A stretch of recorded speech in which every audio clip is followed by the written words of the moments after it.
relations between Vietnam and Japan. Thank you very much, sir. It is a great honor to have you with VTV here today.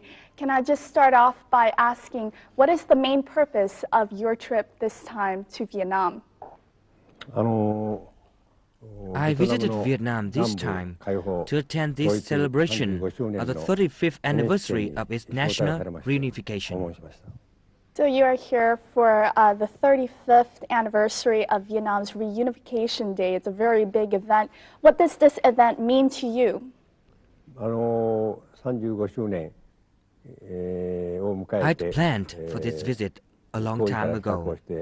I do want to visit Vietnam on these special occasions because I'm so anxious to learn how Vietnam has developed over the years. So, you have been a long supporter of Vietnam from during the war until the present day, as we said. Could you tell us a little bit about your connection with Vietnam? In 1994, I became Japan's Prime Minister. I was the first Japanese Prime Minister to visit Vietnam. I paid special attention to Japan-Vietnam relations, especially how to develop these ties. At that time, I chose to have both countries boost friendly relations. You could say that you were one of the first people who kind of set the stepping stone for the relationship between Vietnam and Japan. Now, as the leader of the Japanese Socialist Party in Uytha province, what did you do to help the Vietnamese people in their struggle for independence? On October the 21st, 1966, at the National Convention Center of the Japanese Trade Union Confederation, the Confederation launched a demonstration against the war in Vietnam, calling for laborers around the world to stand up and protest the war. That was the first time the Japanese Trade Union Confederation called for an anti-war demonstration on a national scale. Since then, we've taken October the 21st as the anti-war day. This day every year, we organize demonstrations. I myself try to warm up an anti-war atmosphere across my country. I organize many activities in the working environment of the laborers to protest the war anytime, anywhere. So you said you visited Vietnam in 1994 as the first Prime Minister. Was this your first time in Vietnam, and what impressed you the most? Vietnam underwent a long war to gain peace. When I saw Vietnamese farmers in the fields or Jews full of vitality, I could feel so deeply that you are really at peace and in the course of national construction. I realized that Vietnamese people are very industrious and right to way. I believed that Vietnam would develop strongly later on. Seeing motorbikes running on the streets, I can feel the strong vitality of Vietnam. Since you've first been here in 1994 as the Prime Minister, there obviously have been a lot of changes in the relationship between Japan and Vietnam. What are some of the changes that have occurred?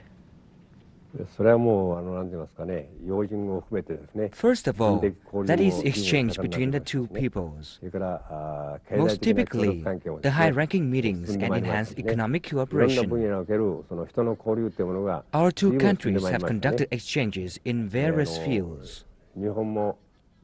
This shows that we have held many aspirations for Vietnam, and the country has proven itself to fulfill all those aspirations.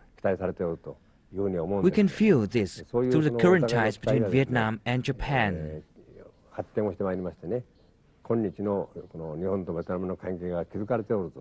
The bilateral cooperation for mutual development has also helped maintain peace and stability in Asia as a whole.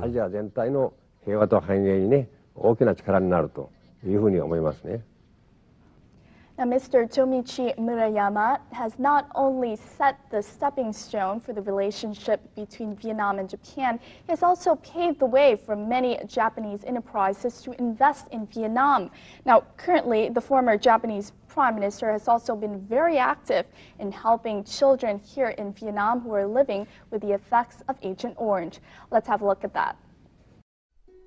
With his heartfelt affection for Vietnam, former Japanese Prime Minister Murayama has founded the Japan-Vietnam Council for Peace and Friendship, JVPF, to offer help to Vietnam. As the council's president, he has directed fundraising events for Vietnamese Agent Orange victims. With the fund, he has helped to sponsor the construction of a functional rehab center for children living with Agent Orange effects, and a vocational training center for the disabled in the northern province of Taiping. The JVPF has also granted scholarships to students born into poor families of ethnic minorities, but who are still overcoming these difficulties to excel in their studies. The project has gone underway in the cities of Hanoi and also Phú and Quảng Trị, and soon will also take place in Ninh. As part of its activities, the JVPF has hosted many other friendship exchanges with Vietnam on various fields, including economic development, culture, arts, and charitable events. Every year, with the assistance from the JVPF, many Vietnamese traditional art troupes conduct performing tours in provinces and cities throughout Japan. With the prestige of a veteran statesman, former Japanese Prime Minister Murayama has always supported and held close to his heart the efforts made by leaders of both countries in lifting Japan-Vietnam relations to new heights. Now, could you tell us about the main focus of the Japan-Vietnam Council for Peace and Friendship? At first, we also conducted assistance activities for victims of Agent Orange. We helped them with functional rehabilitation and vocational training, as well as generated stable jobs for them.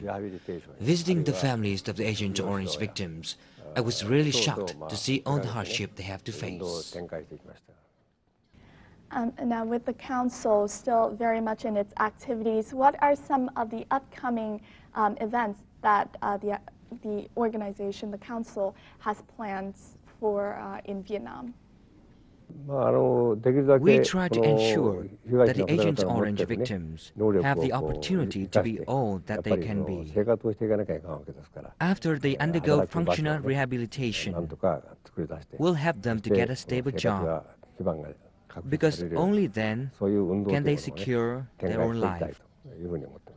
Continuing with your council in the near future now, what are some of the priorities in terms of the development of that council here in Vietnam? We plan to focus on not only Agent Orange victims, but also other needy people.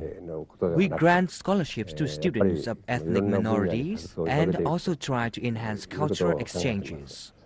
Recently, we invited an art troupe to perform traditional musical instruments in Japan.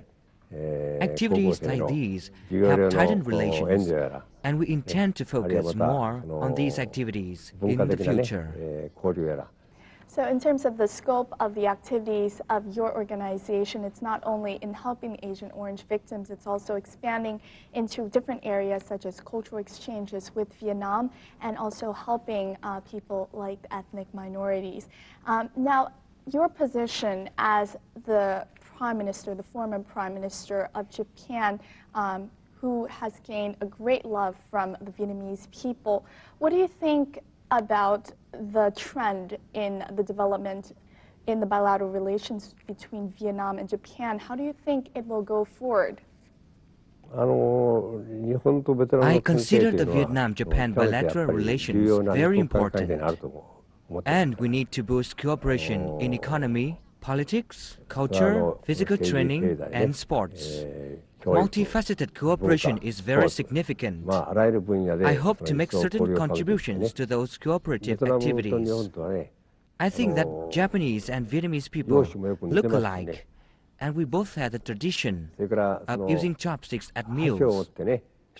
These are but few about similarities. We are very close to each other. I hope the two countries will further cooperate to make these bilateral ties even better in the future.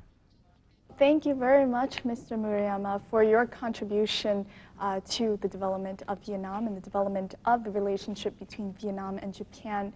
We wish you the very best of success health, and may you always be respected by people not only in Vietnam but also throughout the world. We thank you again for being here at